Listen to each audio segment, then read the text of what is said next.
Have you noticed it? The usual drip feed of sources say around Manchester United have dried up. Are we actually now starting to see the benefits of that culture change? We're going to have a discussion around it today, plus more. So keep with us throughout today's video. Get involved with your own opinions. And if you are joining us later on, make sure you get involved in that comment section and smash that like button. You kick us off first. The benefits I see is the money spent on Carrington, and it's been well spent. First team area closed off. No unauthorised videos coming out of there. The media's kept well away. Carrington, as I see it, it looks and feels like a fortress. No, gone are the freeloaders. Anyone just walking in there. And then next thing you know, it's sources from inside United. It was just like a free-for-all. It's not that way anymore. The culture has changed, and it was set about a few months ago. Yeah, I must go back to a video that I remember us doing going back into February, and I'm sure a lot of you will remember this as well, because it was reported by several outlets out there at the time that it was an Ineos leak clampdown. It was headlined back in February 2025, and club staff were warned that leaking could be treated as gross misconduct and could lead to dismissal. And this was from an Omar Barada email. This was widely reported, like I say, across several outlets. And I remember us doing that video, and a lot of us out there got involved at the time. Yeah, well, it's trying to set the standards. It was just a free-for-all. Players, staff in there, leaking stories and everything. And what he did, he just brought back basic rules what were needed. Because players and all that, if you go back at the time of that email of Omar Barada, the team news was being an hour before or even the night before. It was just madness what was coming out of there. People and the media just had access to there. And I look now and I say to myself, what you see now is the media filling up the airwaves with content of their opinion. There's no news. There's no facts coming out of there now unless Manchester United control it. And that has helped with what's gone on inside this squad. The disruptors have been moved on. I think what's happening here, Amorim's been very clever with this squad, and the squad has reacted.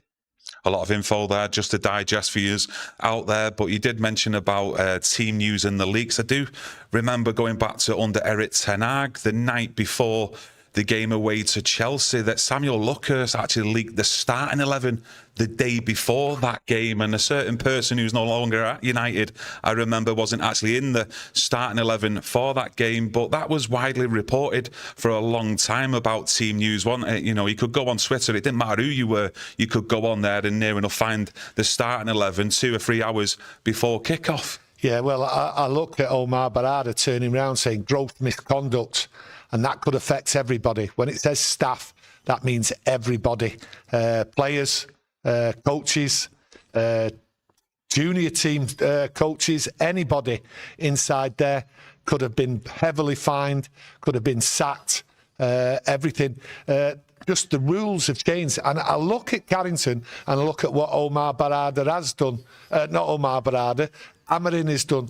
A player committee. I think that's helped a lot to police what goes on, and it's setting a standard. That leadership group, what is formed within the actual dressing room. I think the players are looking after themselves and making sure that they're all one. And like I say, the disruptors have gone, and anyone who really sort of sneaks out from this committee, I think, is in trouble. And I think it's really, really helped. And the benefits we can see it on the team. As I mentioned yesterday, what's really nice about this team is after the game, how they're all stuck together. They're all one. They're all cheering together. It means so much in that. But before, the disruptors were there, news coming out, leaks coming out, people got associations with press, and they were just giving them all sorts, and staff members as well. This isn't just down to players. The freeloaders were just flying it in and out of there, thinking they could just do anything and say anything. Was all these leaks as well what we was accustomed to? Were they all down to the players? Because let's have it right, there's a lot of staff as well that work at Manchester United. Yeah. Was it the players or their entourages? But a lot of yous in the comments already think it was purely down to the bomb squad that a few of them left. I think it's just Malacia left, didn't they, out of that bomb squad over the summer. But just to update you on that player committee that you say, which is classed as a leadership group into Manchester United, the players that are involved in that are Bruno Fernandes, Harry Maguire, Lisandro Martinez, Dalot, Tom Heaton and Mazraoui. Yeah, you could have had one or two more players in there. Tom Heaton in there. Now, that's a strange one. But he's at Carrington all the time. Yeah, I think one of the reasons his contract was then extended in the summer was partly due to this as well, because they see him as a top pro, a good professional, and he must bring some sort of leadership qualities and a benefit to that dressing room. Yeah, well, I think they're all good professionals. You know, Dalot on the field, people criticise him and that, but you know, he's picked up recently. But he's a good pro. What he does, he sets the standard, Dalot, and a lot of yous out there might not be aware. He's always out there before the game, after the game, signing autographs. He's one of just a handful.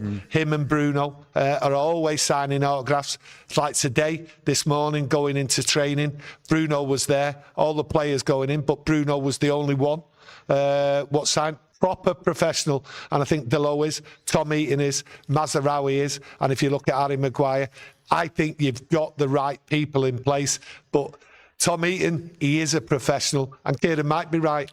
Part of the reason kept him there is because he knows what's going on and he jumps down people's throats and he's got the professional attitude and he's been there a long time now and he understands the situation, but he also understands what Manchester United means to everybody, and he's having none of it.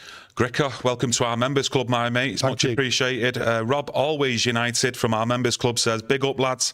Keep up the good work. Thanks for your kind words, my mate, and everyone else out there who continues to support the channel. And I must say, over the last few weeks in particular, I have been scouring across YouTube and other platforms out there when I am seeing like United journalists actually talking about United, and I'm not really getting any latest facts or, you know, proper journalism out there of what we've been used to really in hearing about leaks. It's all really opinion pieces, just like what we're doing now, sat here, and everyone out there in the Webby O'Neill community. There's nothing really to actually chew on, do you know what I mean? Yeah, but we're fans. We're giving an opinion as fans to fans. Yes, when we've got facts, we'll tell you the facts. And we have done a couple of times, and no one's ever come back to dispute it. But we're fans giving an opinion, and that's what we're entitled to do. But what you've got a media out there now who are scrambling, and I mean scrambling. They're now having to stick to the club's agenda. It is the club feeding the narrative, and they're feeding on scraps, and they've got to fill up the airwaves, and they are struggling, and they're becoming content creators by giving opinions, and that's not what we want. That's not what we want from journalists. We want them to source information, right? Genuine information, give it out there so we can debate. They're now debating what we're debating. Yeah. That's what's happening. Yeah. They are struggling. And I think some of these people who live off the back of Manchester United and have created sort of areas where they just stick to Man United, they might be in trouble going forward, because if the club keeps to what they're doing and keeps the agenda that they will speak to certain people at certain times, and that is the information, then I think you might see some of these reporters going by the wayside, and some of these news channels, because they are not producing proper news. They're giving opinions. Really poor of the media at the moment. Kev says, keep it in the dressing room. Good show, lads. Yes. Thanks for your comment. Ansel says, lads, you won't hear anything from the club unless Jimmy wants us to hear it. He has really tightened the seats. Well, you won't. Seals, shall I say, my mate? I don't think you will hear it from the club. And as you say, Jim Ratcliffe there, he's really clamped down on everything. And the first thing he set is standards. If you remember, he walked around with his finger on the tables. There's the dust. He has set the standards. He knows what the problems are. But I think there's some people in there. And Ruben Amorim, when you look at it, all last year, he knew what was going on. He knew what was going on, and he was just keeping his powder dry, and he has jumped right on him with the backing of Omar Barada and the committee, what's been set up there. I love it. I absolutely love what's going on, because people are being found out, setting up stories, throwing in the odd bomb there, and the fans would explode and all that, and it'd just be nonsense. So for me, I prefer it this way. I prefer to talk about United, give my opinion to use out there and all that, not based on, source with inside United. I'm sick to death of it. I think that was part of the disruptive element inside Manchester United. It was actually destroying Manchester United, I thought, and it wasn't bringing any sort of like calmness to the club. There was always something. I remember there, United, they're in the news if the pies are cold on a match day, but now there's an industry like starving of news, and good, because I think they've had too much rope, these media, in trying to destroy Manchester United. And I always say this: the best news the media can have is bad news, and do they create it by a source from inside Manchester United? How many times? Sometimes that even kept me awake. I was just about to say, you've put some top comments in already on this show today. You must have had a really good sleep compared to what you was discussing on yesterday's video about not getting enough sleep recently. But I'm just going to quickly go into the comments. Cricker, you're back from our members club. Absolutely loved OT on Saturday. First time buzzing after the game in so long. Maybe the good times are coming. All aboard the choo-choo. No, I think the good times are coming, because the discussion what we're having now about Carrington looking like, and it feels like a fortress. I think the good times are coming. Nothing's getting out of there. There's no people walking in there anymore. Like I say, the first team, they're all isolated, and there was a lot of people complaining about that. And I suppose the media were complaining about it, but you just don't get it's part of the process, and this process has still got a long way to go, because there is still things to change, and it's going to be hard work. But for now, I think we're seeing the benefits of what's happening in Carrington. Yes, the money's been spent on it. It's changed. The building's changed. The pitches have changed and everything. But it's what goes on inside there. Yeah, I'm just going to go back into the chat. DDD says, top fans giving an opinion. Respected fans giving an opinion. Real fans giving opinions. You boys, thanks for your kind words, my mate. Eric says, if there is such a thing as a top fan, look no further than Tony O'Neill. No, I'm a passionate fan. I love my club, like a lot of people I know. I love it since the day first stepped inside Old Trafford. Yes, I'm passionate, but I do treat everybody, we're all equal. Yeah, you definitely do that. I can vouch for that, definitely. With the worldwide fan base that we do get to see, and lucky enough on a match day, it's actually great to see, and I really enjoy it myself along with you and Webby. Andreas says, what is your opinion on the Man Utd talk, lads? Would you let him go on loan, or do you think he should knuckle down and win his spot? Well, this is where the media are giving their opinions again. Yeah. They're out there speculating, there's a transfer in January, Xerxes, Mainu, then, United aren't going to let him go, and this and that. And it's not facts, it's not proper news, it's opinions. And to be perfectly honest with you, from a sensible point of view, looking at the club with Xerxes and Mainu, they won't get rid of them in January. Not a chance.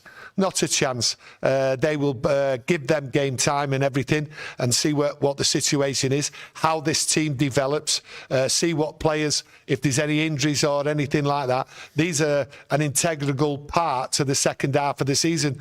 Mainu's going nowhere in January. Absolutely not. And nor is Xerxes. Maybe you might look at a bit of movement.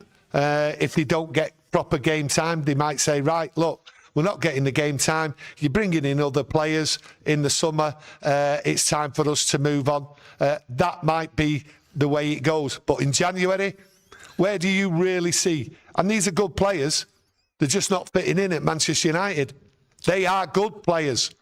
They're just not fitting in at the moment. So they will want to play football, and you can understand that. Yeah. And they might fit in come January, but let's see. But no players really get brought in at Manchester United, good players, and you don't really see good squad players being moved out in January neither. So it's just story time. It's Jack and Ori time, I call it. Yeah, last one in January, as we all know, is Bruno Fernandes of any meaningful quality over a consistent period. And you're looking at January roughly anyway. The AFCON comes up, Brian and Mbumo, Ahmad and Mazraoui, they'll leave for them. So he will have to, put players in different positions there. Bruno might not even go back into that 10 role, and Kobbie Mainoo then might get his chance and a run of games. Who knows? Injuries and suspensions as well over the course of a season. I think what it is, I think it's common sense that people are saying, trying to use common sense and mention Xerxes or Mainoo and that they won't get caught out and the foolish. It's because at the end of the day, they are good players and they should be playing football. So there will be a discussion over Mainoo. We've heard it many times about contracts, and that has come out from United. And Xerxes, with his injury and everything, and the talk about him, he wants to play in the World Cup. Well, he's been dropped from the Dutch national team. So at the end of the day, they've got to get back to playing football, and they will get a chances. But getting out of the club, United, they're not moving anyone out. They've got a plan, and it seems to be working. We talked about that plan many times, and look what's happening now. You wouldn't want the disruption of having less people in the squad, less people being available as the season goes on, because it's going to be harder, and it's down to these players. Yes, their positions are blocked at the moment, but when opportunities arise, they've got to grab it. But they're not going anywhere. It's just another source. Just going back onto the media and these sources drying up around Manchester United, it does seem like the Sir Jim Ratcliffe interview earlier on this month as well give a lot of pushback on any of the journalists who were coming up with nonsense, saying sources say inside Manchester United, because he give it straight, and especially his backing for Ruben Amorim. Well, he actually gave him a slap in the face. He gave him a slap in the face. Now, I've given him a slap in the face a few times, but no one's taking any notice of me with these stories, what the journalists come up with and all that. But Sir Jim Ratcliffe told them straight, basically, and there's one or two who do get a little story given on behalf of United. They're pushing the agenda, but he has put them on the back foot, and he's telling everybody, hey, you now know when this news comes out, it'll come from the club and it'll come to certain media outlets. So it's very much controlled then from inside the club, very much outside the club to certain journalists maybe, and they're only probably getting a snippet of the actual truth anyway, let's be honest. Well, you've just got to look at it, and I said it before, the first team, the area is closed off. There's no one getting access to it. There's no one getting access while these players are inside Manchester United. The media are kept away, and he's telling you that. I'm telling you, this is what's happening. Now, I don't like Sir Jim Ratcliffe doing all these interviews. I don't think it's right that an owner should, but he's in the business world as well. And when you do see Sir Jim Ratcliffe coming out, it's mainly not on a football channel. We've seen it with Gary Neville, right? Which was, I thought there was a lot of questions should have been asked what weren't asked. He give him an easy ride. So for me, it was a poor interview from a Man United's point of view. But Sir Jim Ratcliffe tends to come out with things when he goes on the business news with Bloomberg and that. So that's the channel, really, you should watch. But I don't appreciate him coming out all the time. I think he should just carry on, keep quiet, and let Omar Barada do the talking. Ray Carl Brown from our members club says he loves this new method of Manchester United in keeping things controlled, especially around any narrative, etc. And let's face it as well, Ruben Amorim is still in his weekly podcast, it seems, with Sky Sports. Welcome to the Ruben Amorim podcast every day before a game. Yeah, well, to be honest with you, it's good content. So for me, I did complain about Ruben Amorim doing lots of interviews and all that. But I think that was down to there was too many games last year. Games, in Europe, everything else like that, cup games, league games. He seemed to be doing interviews all the time. But what we seem to have now a laid-back attitude where, well, there's one game a week here now. So he's just doing one. So it doesn't seem as though, like, Ruben Amorim is in your face doing all these media interviews and that, so, which is a good thing because it's settling everyone down. There's not too much noise coming out there, and he's not been able to come out with some, like, words for the media to pick up and then run along with and throw a bit of a disruption in. And when you look at Ruben Amorim and his press conferences, what a difference winning games makes. There's no controversy coming out because the media have been put in the place. Just shows you when you start winning games, you shove it right down the media's throats. I must say as well, the one that he done with Sky Sports last Saturday morning, I watched it. I don't know if it come out the night before. The lady who done the actual interview with him from Sky Sports, she's absolutely bang on her. And I can't actually find the name anywhere in the video descriptions or a name being mentioned in the video. But I remember her doing one back in May as well, and one under Erik ten Hag. And I'd be very surprised if she's not a Manchester United fan, because she asks all the right questions as well from a fan's perspective. And a lot of the rest of them out there, to be honest with you, she's miles and miles ahead of everyone else out there. But it'd be good to see her on every single video with Ruben Amorim, because like I say, she's absolutely bang on with the questions for me. Yeah, when you talk about reporters talking to Ruben Amorim or anyone inside the club, my problem is some of them are Manchester United fans. And what they don't do, they don't ask the questions what Manchester United fans want to know because they want to keep the job. They want to keep their access. So they're not asking the right questions. So for me, when you see journalism and you see United fans going in there, they're hiding. They're hiding what they really want to ask. So that's the poor side of journalism. That's the poor side of someone claiming to be a Manchester United fan and a journalist. They're not really going fully in. It's going back into the chat. Compost Smurf says, the sales stories have disappeared again. Laugh out loud. I've seen that clown as well linked. Was it Thomas Ziliakis? Remember us doing a video on him? That Finnish bloke. Last year. And he was... Look, no, the other year. Yeah. Years ago, yeah. I mean... Yeah. Even at the time, we just called it for how we seen it. Maybe we might have... We called him a clown. No, we didn't go overboard. We called him a clown, and that's what he is. Yeah. And I did say, if anyone interviewed that Ziliakis, they're a clown themselves. Yeah. Because it was obvious straight away that he was a clown. Yeah, straight away, he come out again like a clown. Yeah, main character syndrome there. And to be honest with you, just going back onto that and to be open with you, I remember us doing that video, and a couple of days later, we had an email sent to us by someone who was claiming to be a close friend of Ziliakis, and he was pointing to certain things that were going wrong in his life, unfortunately, etc. And he wasn't like fully up there at the time. But anyone who's actually taken any notice of him in them recent reports, I mean, just shut it down straight away. Yeah, but I reacted to that email. That was trying to shut us down. It's having none of that. I know. None of that. Yeah. Try to shut us down with, little bit of mental health. He's going through a bad time and all that. No. Not having that. Yeah. Claiming to be a millionaire and all that. Yeah. Right? Running this business, running that business. Anyone who's having a little bit of a meltdown, right, ain't running anything. So that was to shut us up, and I shut him up. Yeah, just using Manchester United for his own gains. But anyway, going back into the chat, Patrick Shields, thanks for super chat. He says, Amorim is taking any negative focus from the players. Do you think he's shielding the players from any negativity? I think he tries to, but sometimes he comes out and then throws the spotlight on some of the players. Not trying hard enough, or they're not in the team for this reason and that. No, I don't take it that. I think he just says it. If a player's not performing, he'll sometimes give a reason why, and it'll be an unexpected, whereas you expect a manager sometimes to keep that within side. And I quite like that, to be honest with you. And it might be his way of giving a boot up the backside of an underperforming player, but they're all performing at the moment. There's only one I see, and that's Dorgu, who's not performing to the high standards Ruben Amorim wants. Bruno says in the chat, United make money with the interviews. It's not Amorim's choice. It's in his contract, I think you said, my mate. And yeah, probably quite rightly so. Yeah, it might be in his contract, but I've not seen his contract. But if you've seen his contract, fair play to you, pal. Yeah. Ansel says, thanks for your super chat. I'd rather hear Sir Jim Ratcliffe speak than G. Nev, the Whopper.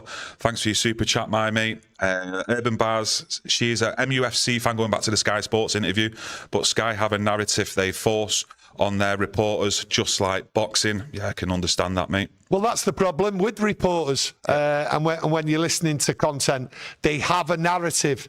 So we can all be fooled and conned and everything and took down the wrong road and everything, because their narrative is not our narrative. Our narrative is that we always want what's best for Man United, and we would prefer the truth, but we would also prefer things to be kept in-house as well and dealt with, so the media don't get it and disrupt. You know, we talk about, Amorim's talked about it. Yes, the players look at social media and everything. Well, if they're looking at social media and all these people have got narratives and that, and they're going out there giving it, players will be affected by it. So maybe when you look back at how Omar Barada came out and said, anyone starts reporting and stepping out of line, then they're in big trouble, and it seems to have worked. Yarley says there was nothing in the sale talks at the time, reports it was just an international football story with no feet at all. The market did not believe it either. Well, I think the speculators certainly did, mate, because I'm sure that share price started going back up. A lot of people still getting involved as well with also like the media leaks and how that's dried up. A lot of people aiming that at the bomb squad. Well, my bugbear, well, there's many bugbears, to be honest with you, as a lot of yous know out there, is when you look at transfer news. Well, hang on a minute. Is it January? Is it January? Anyone tell me it's January? I was actually thinking, is it January? Right. Is it January? Is it time to talk about transfers and all that, right? Oh, players are going for this value. They're quoted at 100 million here, 100. Everyone's 100 million now. Whereas when I was turning around saying it's 70 million for that player, people were turning around and going, that's way too much. Now it's 100 million, right? For this player for Nottingham, this player here, this player there. Got one. Mental. It's meant. We're in It's not January. It's not the transfer window. This is the football season, right? And we've just kicked off with 9 games, nowhere near the transfer window, and people are speculating because there's no news coming from Man United. They're making the stories up. This is how I see it. I might be totally wrong. Tonight comes out, United have inquired. Danny Wade, welcome to our members club, my mate. It's much appreciated for the support. Just on transfer stories, I thought I'd get you one up and everyone else there we go. Throw a little bit of a bomb there. As you can see up on screen, this Florian Plettenberg, which I have no confidence whatsoever in my opinion, but you know, you take it with a pinch of salt whether you choose to do so. Manchester United and Newcastle are just two of many top clubs closely monitoring Elliot Anderson, and he's saying that the fee that they would want would be around 100 to 120 million is what's being demanded by Forest. I mean, just because his name's being linked to Manchester United, there's a journalist being able to put something out. It would have been nice if he'd have said which other clubs were monitoring him, but he didn't. He used the name Manchester United. Where did he get that price from? Who's told him that? Totally disbelieved that. Absolutely mental. What's this kid? What's he achieved? This kid? What's he done? Yeah. Now I look back, and I always remember when you're looking at a player, he's probably had one good season. Well, I remember Calvin Phillips having one good season. Where did he end up? Go to Manchester City, and he just wasn't up to the standard because he was with a different team. Yes, he was a good player, right, when he was at Leeds, but come out of that Leeds side, he was nothing. And you see it again. Look at Belieber. You've seen his performance Saturday. Yes, there might be a problem recovering from his injury and that, but he's nowhere near the player he was last year. One season, next thing you know, it's 100 million. 100 million. For what? He's not achieved anything. And this story there, what Kieran's just read out there, how can you put a price tag on somebody what hasn't done anything? What played in a football team and he played well? I don't get it, me, where these figures come from. But there's no stories, is there? And they've got agendas, and we just said there's agendas. So there's times I can come at the media and say, that is totally ridiculous where they're getting that from. Just with Belieber's age, obviously he's got more Premier League experience, but, you know, a wider knowledge out there. Have we got no one in the academy here at Manchester United? I always remember a lot of shouts about Sekou Kone, who's a central midfielder, a defensive one. You know, should we be giving him a bit more of a chance this season at some parts? You know, because surely we've got someone in the academy who can step up. I know we've got Collier, who's currently on loan at West Brom in the Championship, but... No, I think what it is, if everyone looks and they go through a list of all the players what are out on loan, all the young players and that's where you'll see players brought into the squad in the summer. They're out there now. People are looking at them. They have a daily update on how they're progressing at the loan club and everything. And then they come back into the fold at the end of the season. And then United will look at whether keeping them or trying to integrate. Now, Collier, for instance, I think that's the reason why he's out there.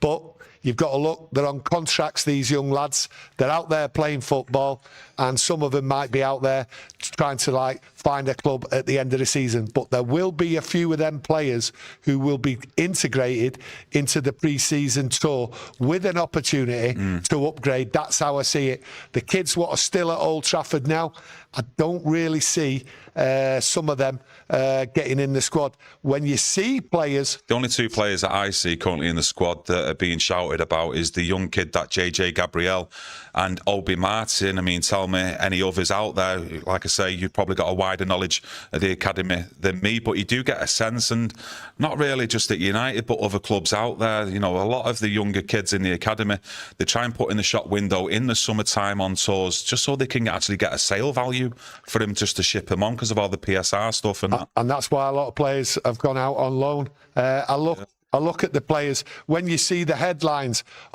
5 young kids have joined the squad this week training. That's because some of the players, especially when they come back from international duty, aren't there. They're just there solely, and I've been told this, solely to make the numbers up so they can have a game of football. Ansel says Shea Lacey is close, I believe. I did watch only the extended highlights with the United, was it under 21s against Barnsley the other week. I did notice a couple of players, mate, but I didn't look at any of them and think, yeah, they'd be ready to go into a match day squad this season at the moment. But, let me know your opinions out there. A lot of you's getting involved as well. I've seen Dorgu's name mentioned quite a bit in this chat today. I did see someone mention about your opinion on Dorgu, that basically, he does need to step up in his performances in what you've seen this season. Is that correct in saying so, that you've said that? Well, I've said that. There's something wrong. He's gone backwards. He's gone backwards. That's why Delo is there. Delo is there. We all thought when he signed last year, he had the speed and everything, but he seems to have gone backwards in his education going forward, whereas everyone else has got forward. He's gone backwards. Everyone's coming on leap and bounds, and he seems to be the one who was brought in that specialist role, who seems not to be able to do what he's supposed to do. So there's going to be interesting times watching him. Yeah, bringing Dorgu in, though, I know it was in January, but he's had his time now to settle in, not just to the club, but the environment of a different country. But you're not looking at him at his age as well and thinking, you're getting the finished article. Players like Dorgu, it's a work in progress, surely. Yeah, he's got to improve, but he's not improving. It's a work in progress, but something's gone wrong. Whether that's in what he's supposed to do, he's not able to do it. The instructions from Ruben Amorim, that's the only worry over the last month, what you've seen coming from United. They're all progressing. They're all getting used to it. They're all wanting to play the system and are able to play it. And some of them have been able to adapt. But for some reason, Dorgu hasn't adapted. I expected Dorgu to be flying down the wing, throwing in crosses and everything. I also expected him to be able to run back and catch players. He's not doing that. So for me, his intricate work, passing, moving, running down the line, I'm not seeing it. So he has to improve. But he's in progress. He's only a young lad. I'm not knocking him. I'm just saying it's an observation. Like I say, work in progress is still very raw for me. I think concentration in the defensive side and composure as well when he's got the ball at his feet, it needs to be worked on. But like I say, I never thought when we signed him we were getting the finished article, and it is a work in progress. Well, I've got to go back one sec. You mentioned Obi, and you mentioned the young cad, JJ. They've no chance of getting in this squad. No chance. You won't see them in the first team. When? This year. Oh, right, this year. This year. They've no chance. All them people what are there, all them young kids, they're there. They're getting the experience. They'll be looked at. But for me, Obi isn't getting in this team. He'll get in with the squad. maybe on one or two occasions towards the back end of the year, depending on what we're doing. But they're not ready yet. And I never thought, when I looked at Obi last year, I did say it, got criticised for it, that he's ready to step up. I thought if we was in the Carabao Cup, which is playing tonight and tomorrow, I thought there would be opportunities if we progressed. But we all know the disaster, what happened there. It's called Grimsby. So for me, that Carabao Cup, I sort of like stopped the chance of Obi being in that team. Yeah, but when you are seeing, like, you know, the training videos, what we all see on the Man United YouTube channel, where you're seeing these young lads coming in like through the week, whether it's just once or twice or for the full week, training with the first team. I like that. That's part of their education, though. Part of the education, yeah, that's like what it is. Saying, of coming in, and then they know themselves when they go back down to the under-21s or the 18s, they know the standard then that they've got to work to get into this squad. No one's full time. No one's disagreeing with that. Yeah. No one's disagreeing with that. That's helping the progress. That's what the kids want, and that's why a lot of kids are taking on the pre-season tour to get used to it, to understand what it is to play for Man United. Eric the Red, welcome to our members club, Thank you, my mate. Much appreciated, your support, and everyone else out there who continues to get your comments in, gets involved, smashes that like button. DJ says, best United channel, you boys are smart.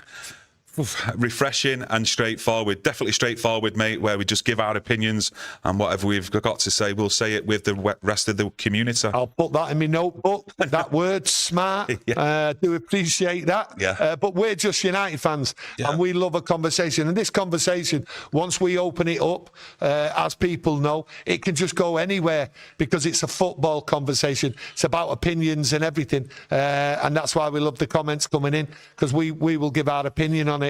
Some people might like it, some people might not. But hey, you can't like everything and you can't dislike everything. Genghis Khan says, Cheeto needs a loan. He's not physical enough.